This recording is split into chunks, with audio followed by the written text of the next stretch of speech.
Hello my perfect family, कैसे हो आप सब लोग। आई होप कि आप सभी बहुत ही अच्छे होंगे। तो आज हम लेकर आए अपनी फार्मास्यूटिकल इनऑर्गेनिक केमिस्ट्री के यूनिट 2 का लास्ट टॉपिक, जिसमें हम लोग बात करेंगे आप में डेंटल प्रोडक्ट्स के बारे में। ठीक है, और यहाँ पे बैकग्राउंड में थोड़ी सी साउंड आ रही होगी तो प्लीज़ आप लोग इग्नोर कर देना। आप लोग को पता है शादियों का सीजन चल रहा है, हम क्या कर सकते हैं। बाकी आप लोग कॉपी और पेन लेके बैठ जाइए और हम लोग अपना आज का वीडियो स्टार्ट करते हैं। तो यहाँ पे देखो डेंटल प्रोडक्ट्स, ठीक है, यहाँ पे नाम से ही समझो इसका मतलब क्या हुआ, यानी कि हमारे दांतों में यूज करने के लिए हम लोग जो भी प्रोडक्ट्स का यूज करते हैं। ठीक है, जैसे हमारा यहाँ पे दंत मंजन हो गया, ठीक है, माउथ वॉश हो गया, और भी बहुत सारी चीजें हैं। ठीक है, तो उन्हीं सबको हम लोग यहाँ पे आज की वीडियो में देखने वाले हैं। देखो बहुत इजी टॉपिक है आज का, ठीक है, और यहाँ पे हम लोग जो है पूरा टॉपिक आज एक ही वीडियो में कवर कर देंगे। ठीक है, तो यहाँ पे बात करें तो dental products are use to maintain the dental hygiene and to prevent the decay of tooth and to give freshness and cleanness to the teeth and mouth. ठीक है, तो यहाँ पे डेंटल प्रोडक्ट्स क्या होते हैं, इसको हम लोग अपनी डेंटल हाइजीन यानी कि जो हमारे दांत होते हैं, ठीक है, वो हाइजीनिक बने रहें, ठीक है, क्लीन रहें, और जो है उनके अंदर से बदबू वगैरह ना आए, ठीक है, वो यहाँ पे फ्रेश बने रहें। ठीक है, तो इस सब के लिए यहाँ पे जो है हम लोग अपने डेंटल प्रोडक्ट्स का यूज करते हैं। ठीक है, और to prevent the decay of tooth, यानी कि जो हमारे दांत हैं वो खराब ना हो। ठीक है, डिके का मतलब होता है दांतों का खराब हो जाना। अब यहाँ पे देखो there is a wide range of dental products available in the market. ठीक है, यानी कि जो हमारा मार्केट है वहाँ पे बहुत सारे अलग अलग तरीके के डेंटल प्रोडक्ट्स हमें देखने को मिल जाते हैं।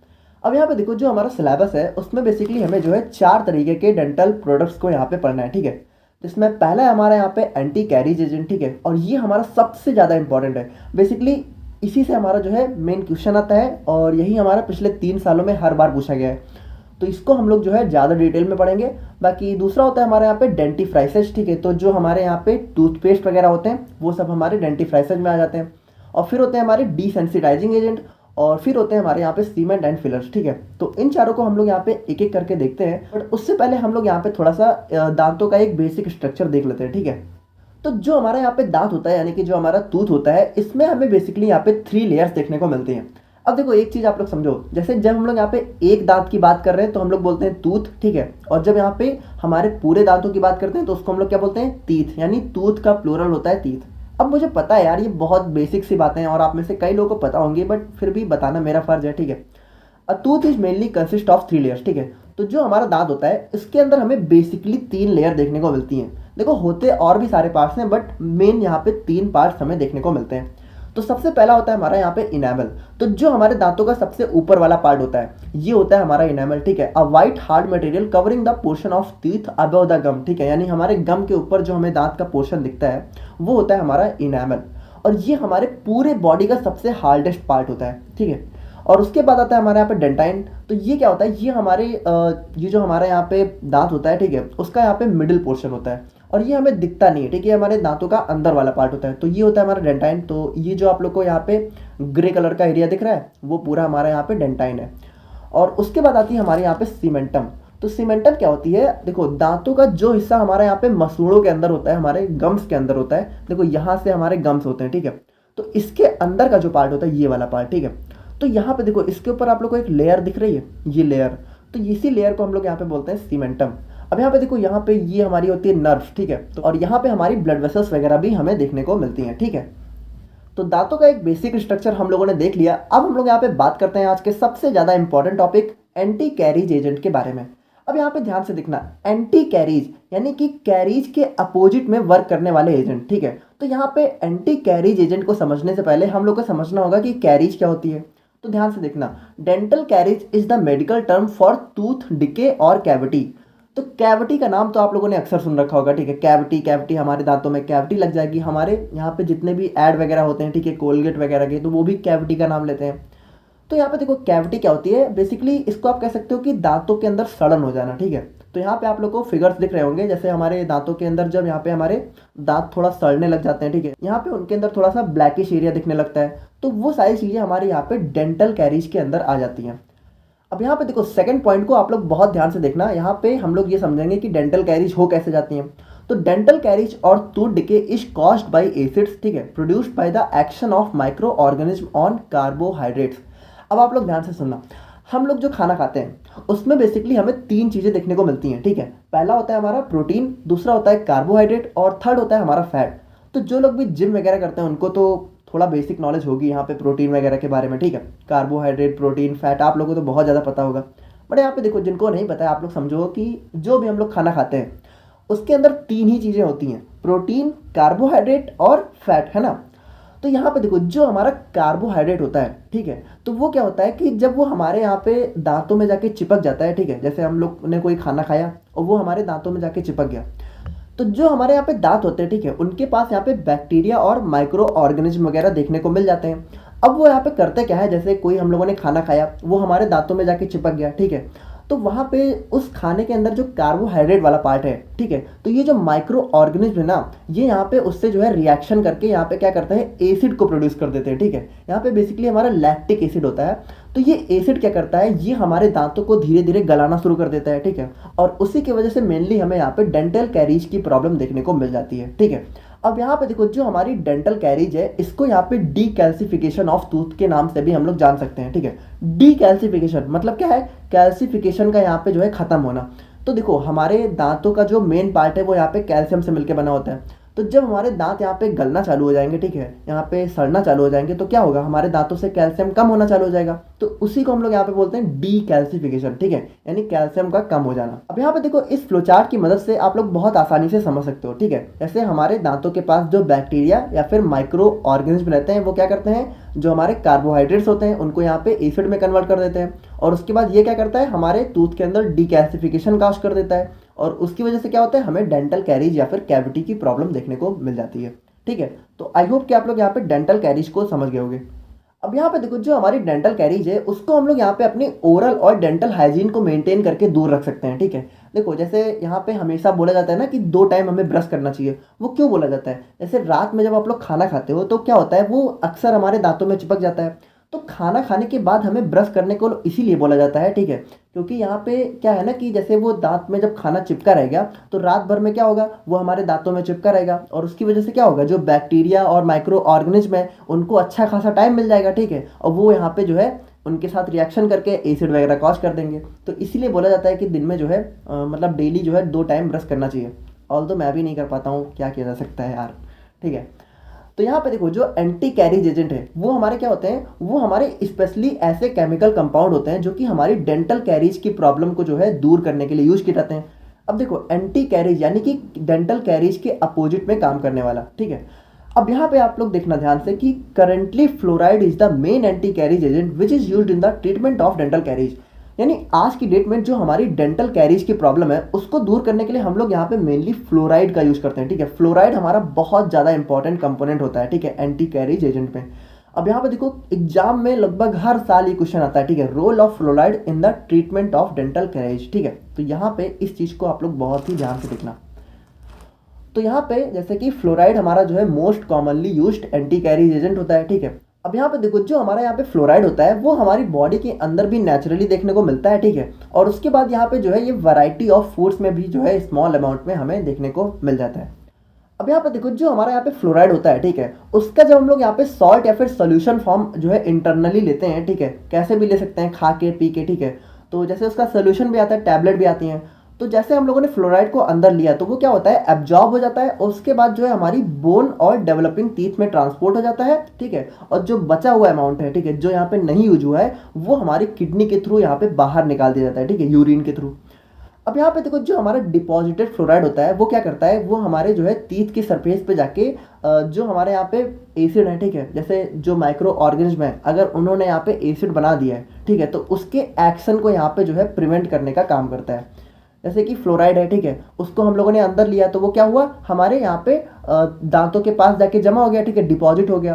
तो उसने क्या किया, डिपॉजिट होने के बाद वहाँ पे उसने जो है यहाँ पे जो है एसिड का जो एक्शन है उसको यहाँ पे प्रिवेंट कर दिया, यानी कि रोकने का काम कर दिया। और जब यहाँ पे एसिड अपना काम ही नहीं कर पाएगा, ठीक है, तो यहाँ पे क्या होगा, हमारी जो कैविटी की प्रॉब्लम है वो भी बच जाएगी, है ना।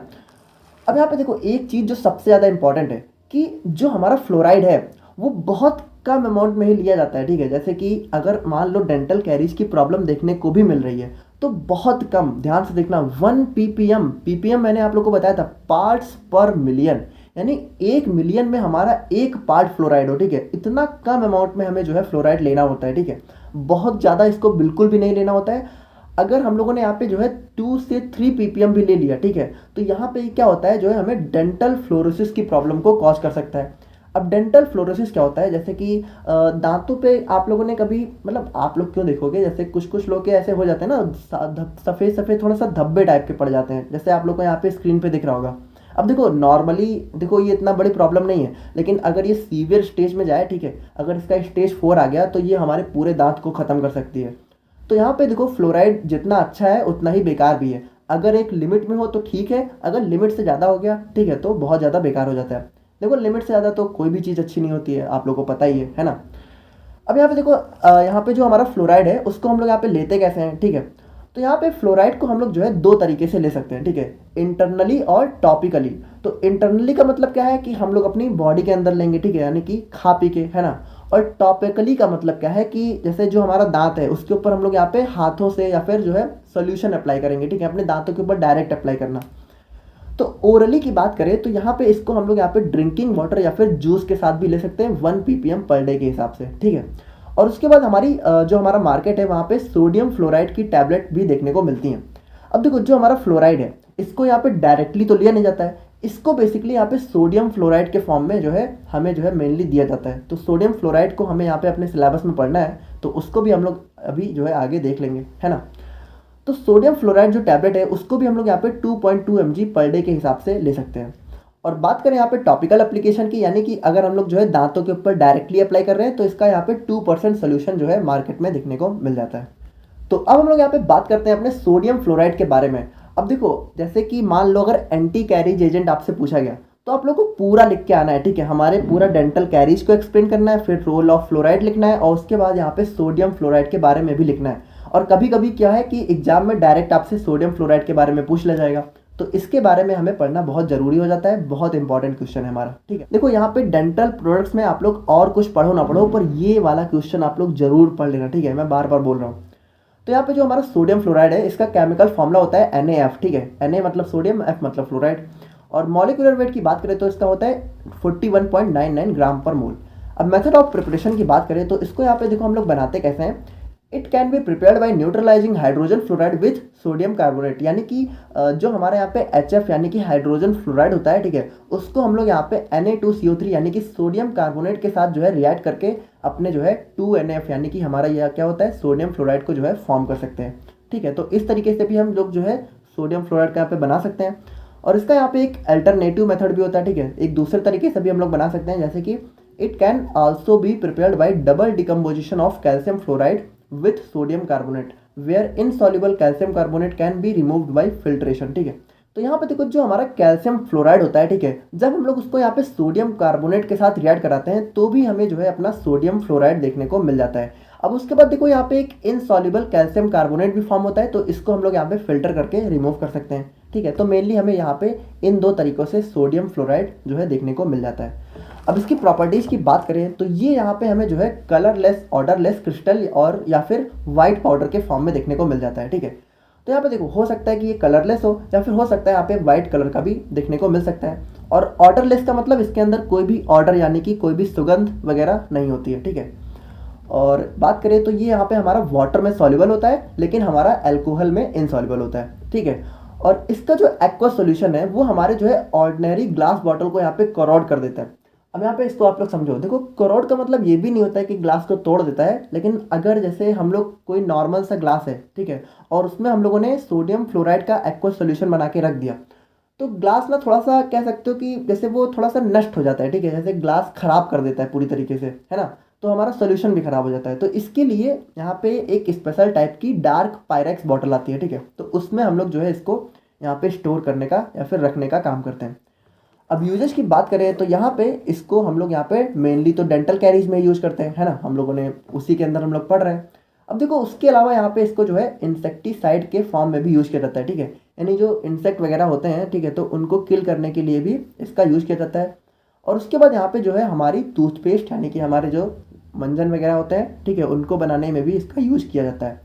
और स्टोरेज की बात करें तो इसको हम लोग यहाँ पे well closed air tight container में एक डार्क प्लेस में स्टोर करते हैं, ठीक है, यानी एक अंधेरी जगह इसको जो है रखा जाता है। तो आई होप कि आप लोग को यहाँ पे एंटी कैरीज और फ्लोराइड वाला टॉपिक समझ में आ गया होगा। और देखो यही हमारा सबसे ज़्यादा इंपॉर्टेंट है, बाकी हमारी कुछ और भी चीज़ें हैं तो हम लोग यहाँ पे देख लेते हैं, बट इतना ज़्यादा इंपॉर्टेंट नहीं है, वहाँ से क्वेश्चन जो है थोड़ा सा कम आते हैं, ठीक है। तो अब हम लोग यहाँ पे बात करते हैं डेंटिफ्राइसिस के बारे में। अब डेंटिफ्राइसिस क्या है? कुछ नहीं, वही यार जो हम लोग यहाँ पे मंजन वगैरह करते हैं, ठीक है, सुबह हम लोग जो यहाँ पे टूथपेस्ट वगैरह करते हैं, तो वही सारी चीज़ें हमारी डेंटिफ्राइसिस के अंदर आ जाती हैं, ठीक है। तो dentifrices are the products that are used for cleaning of teeth and adjacent gum, ठीक है। यानी हम लोग अपने दांतों को साफ करने के लिए जो भी चीज़ें यूज करते हैं उसी को हम लोग यहाँ पे डेंटिफ्राइसिस बोलते हैं। अब इसको हम लोग यहाँ पे फिंगर्स या फिर टूथब्रश के हेल्प से जो है यूज कर सकते हैं। तो फिंगर से तो आजकल कोई नहीं करता है, यहाँ पे टूथब्रश में ही लगा के हम लोग करते हैं, है ना। अब यहाँ पे देखो, यहाँ पे जो है जो हमारा डेंटिफ्राइसिस है वो हमें पेस्ट के फॉर्म में भी देखने को मिलता है और पाउडर्स के फॉर्म में भी देखने को मिलता है। अब देखो आजकल तो पेस्ट ही चल रहा है, लेकिन पुराने ज़माने में यहाँ पे जो है पाउडर के फॉर्म में भी हमें अपना जो है मंजन वगैरह देखने को मिलता था, ठीक है। आज भी आप लोग गाँव वगैरह में देखोगे तो कहीं कहीं आप लोग को देखने को मिल जाएगा, है ना। अब the cleaning action of dentifrices depends upon abrasive property and rubbing force. अब जैसे जो हमारा डेंटिफ्राइसिस है उसका जो क्लीनिंग एक्शन है, तो उसको हम लोग यहाँ पे जैसे अपना जो ब्रश है उसको किस तरीके से कितने फोर्स से अपने दांतों पे यूज़ कर रहे हैं, तो उस पर भी यहाँ पे डिपेंड करता है ना। जैसे ज़्यादा अच्छे से करेंगे तो ज़्यादा साफ होगा, और अगर हल्के से जल्दी से कर लिया तो आप समझ सकते हो। अब यहाँ पे बात करें हम लोग जो है प्रॉपर्टीज ऑफ डेंटिफ्राइसिस के बारे में, तो डेंटिफ्राइसिस क्या होते हैं? हमारे फिजिकल रिमूवल ऑफ प्लैक में यूज होते हैं, ठीक है। तो प्लैक क्या होता है? जैसे दांतों में कभी कभी आप लोगों ने देखा होगा हमारी जो है पीली कलर की एक परत जमा हो जाती है, ठीक है। अक्सर जो है लोगों में हो ही जाती है, ठीक है। आप लोग भी चेक कर लेना, आप लोग के दांतों में हो सकता है देखने को मिले। तो अगर हम लोग यहाँ पे अच्छे से ब्रश वगैरह करते हैं तो उसके यहाँ पर रिमूवल में भी जो है यूज होता है। अब देखो जो हमारा यहाँ पे एक गुड डेंटिफ्राइसिस होता है, ठीक है, यानी कि एक अच्छा यहाँ पे अगर कोई दंत मंजन है तो वो यहाँ पे हमारे दांतों से जो है स्टेन जरूर रिमूव करेगा, ठीक है, और हमारे माउथ को यहाँ पे फ्रेशनेस भी प्रोवाइड करेगा, ठीक है। तो ये सारी प्रॉपर्टी जो है एक डेंटिफ्राइसिस की होनी चाहिए। और ड्रॉबैक्स की बात करें तो यहाँ पे जो हमारा डेंटिफ्राइसिस है वो हमारे जो है दांतों के अंदर वाले एरिया को साफ नहीं कर पाता है, ठीक है। जैसे दांतों के ऊपर ऊपर तो ये काम कर देता है, लेकिन जो जैसे दांत के बीच की लेयर है, ठीक है, तो वहाँ तक यहाँ पे पहुँच नहीं पाता है। तो ये सारे कुछ हमारे ड्रॉबैक्स भी होते हैं। ड्रॉबैक्स का मतलब है कि इसके अंदर क्या चीज़ें खराब है ना। तो अब हम लोग यहाँ पे बात करते हैं कैल्शियम कार्बोनेट के बारे में। अब कैल्शियम कार्बोनेट क्या है? देखो ये हमारा टूथपेस्ट के अंदर का मेन इंग्रेडिएंट होता है, ठीक है। जैसे कि जो भी हमारे डेंटिफ्राइसिस होते हैं तो उसमें हमें जो है कैल्शियम कार्बोनेट जो है लगभग जरूर से देखने को मिलता है। अब इसका केमिकल फॉर्मूला की बात करें तो होता है CaCO3, ठीक है। मॉलिक्यूलर वेट की बात करें तो 100.09 ग्राम पर मोल, और साइनोनेम यानी कि इसके और नामों की बात करें तो प्रेसिपिटेटेड चॉक के नाम से भी हम लोग इसको जानते हैं। अब इसके मेथड ऑफ प्रिपरेशन की बात करें तो यहाँ पे जो हमारा कैल्शियम क्लोराइड होता है, ठीक है, जब हम लोग उसको यहाँ पे सोडियम कार्बोनेट के साथ जो है बॉईल करते हैं, ठीक है, तो हमें यहाँ पे जो है कैल्शियम कार्बोनेट के यहाँ पे प्रेसिपिटेट देखने को मिलते हैं। देखो आप लोग ध्यान से समझना, ठीक है। जैसे कि इन दोनों की रिएक्शन जब हम लोग कराते हैं तो क्या होता है कि हमारी जो रिएक्शन होती है उसमें प्रेसिपिटेट फॉर्म होता है। प्रेसिपिटेट हमारा आप कह सकते हो कि एक वाइट कलर का पाउडर होता है, ठीक है, जो हमारी रिएक्शन में फॉर्म होता है, और वही प्रेसिपिटेट हमारा जो है कैल्शियम कार्बोनेट होता है, ठीक है। अब प्रॉपर्टीज की बात करें तो जो हमारा कैल्शियम कार्बोनेट है वो यहाँ पे व्हाइट क्रिस्टलाइन पाउडर के फॉर्म में देखने को मिलता है, और ये यहाँ पे ऑर्डरलेस होता है, कोई ऑर्डर वगैरह नहीं होती है, और यहाँ पे टेस्टलेस होता है, कोई टेस्ट वगैरह भी नहीं होता है। और उसके बाद बात करें तो ध्यान से देखना, यहाँ पे जो हमारा कैल्शियम कार्बोनेट है ये ना तो वाटर में सॉल्युबल होता है ना तो अल्कोहल में। ये किस में सॉल्युबल होता है? डाइल्यूट HCl एंड HNO3, यानी कि जो हमारे डाइल्यूट एसिड्स वगैरह होते हैं उसके अंदर जो है हमें ये सॉल्युबल देखने को मिलता है। HCl क्या होता है? हाइड्रोक्लोरिक एसिड, है ना। और यूजेज की बात करें तो इसको हम लोग यहाँ पे डेंटिफ्राइसिस और पॉलिशिंग एजेंट के फॉर्म में यूज करते हैं। तो डेंटिफ्राइसिस के अंदर हम लोग इसको पढ़ रहे हैं। और पॉलिशिंग एजेंट क्या होते हैं? जो हमारे दांतों की चमक वगैरह बढ़ाते हैं, ठीक है। जैसे आप डेंटिस्ट के पास जाते हो तो उसके पास पॉलिशिंग एजेंट वगैरह होते हैं, तो उसमें भी कैल्शियम कार्बोनेट देखने को मिलता है। और उसके बाद ये भी हमारा इंसेक्टिसाइड की तरह भी यूज होता है, और एंटासिड की तरह भी हमारा कैल्शियम कार्बोनेट यूज होता है। अब एंटासिड क्या होता है? हमारे बॉडी में जब एसिडिटी वगैरह हो जाती है तो उसको रोकने के लिए हम जो कुछ सिरप पीते हैं तो उसके अंदर भी यहाँ पे कैल्शियम कार्बोनेट हमें देखने को मिलता है। तो एंटासिड को यहाँ पे हमें जो है अपनी आने वाली यूनिट्स में भी जो है डिटेल में पढ़ना है, ठीक है।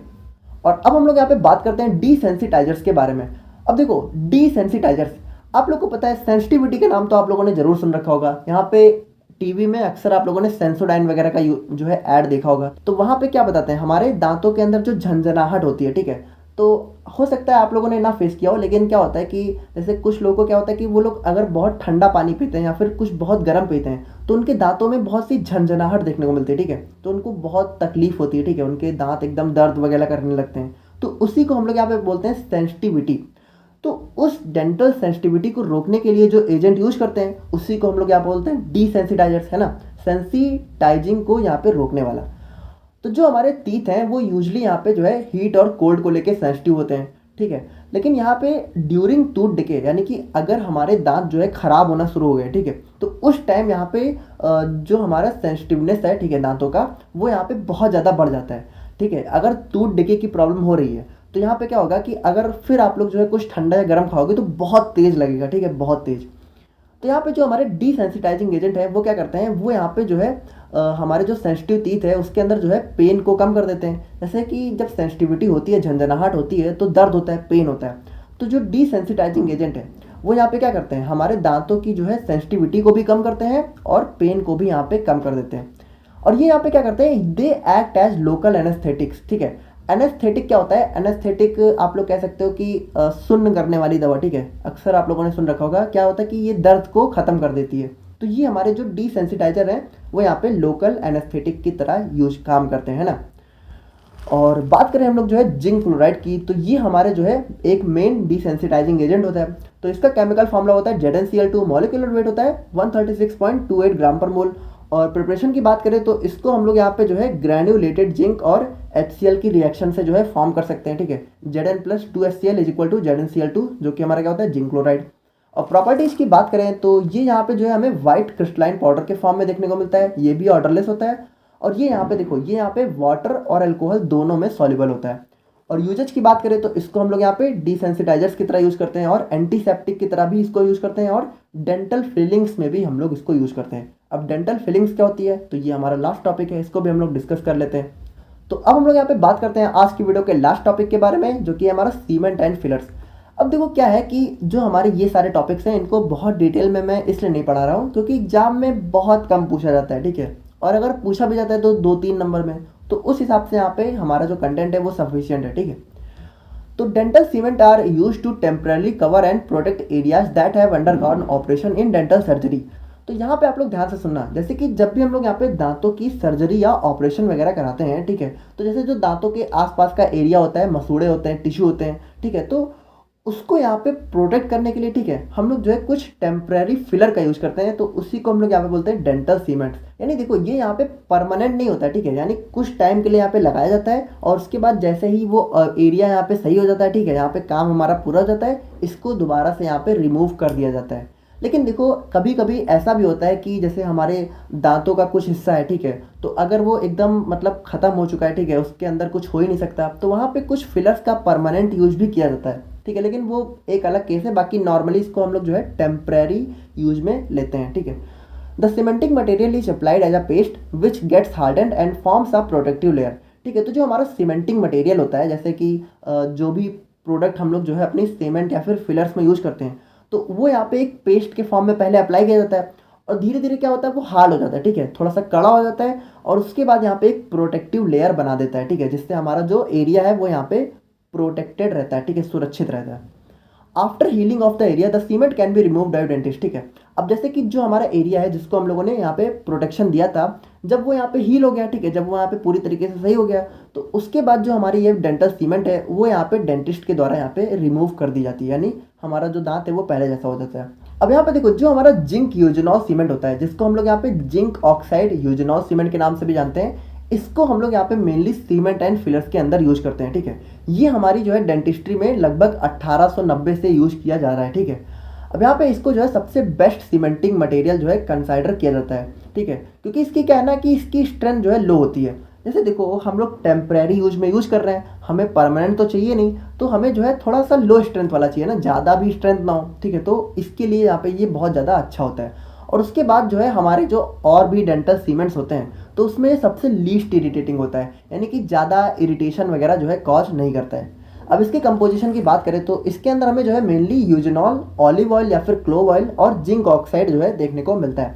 और इसकी प्रॉपर्टीज़ की बात करें तो ये हमारा जो है एक लो स्ट्रेंथ का सीमेंट होता है, ठीक है, और यहाँ पे जो है टेम्परेरी फिलिंग्स में यूज़ किया जाता है। अब देखो यहाँ पे इसके अंदर जो हमारा यूजेनॉल होता है, ठीक है, जिंक यूजेनॉल नाम है ना इसका, तो जो यूजेनॉल होता है वो क्या करता है, माइल्ड एंटीसेप्टिक और एनेस्थेटिक इफेक्ट जो है प्रोवाइड करता है, ठीक है। तो यहाँ पे आज का लेक्चर हमारा खत्म होता है। बाकी हमारे यहाँ पे यूनिट 2 कंप्लीट हो चुकी है और इसकी नोट्स हमारे यहाँ पे डिस्क्रिप्शन बॉक्स में अवेलेबल हो चुके हैं, तो आप लोग वहाँ पे चेक करके डाउनलोड कर लेना। और एनालिसिस की यूनिट 2 भी प्रोबेबली हम लोग जो है कल या फिर परसों तक कंप्लीट करके उसकी भी नोट्स आप लोग को प्रोवाइड करवा देंगे, ठीक है।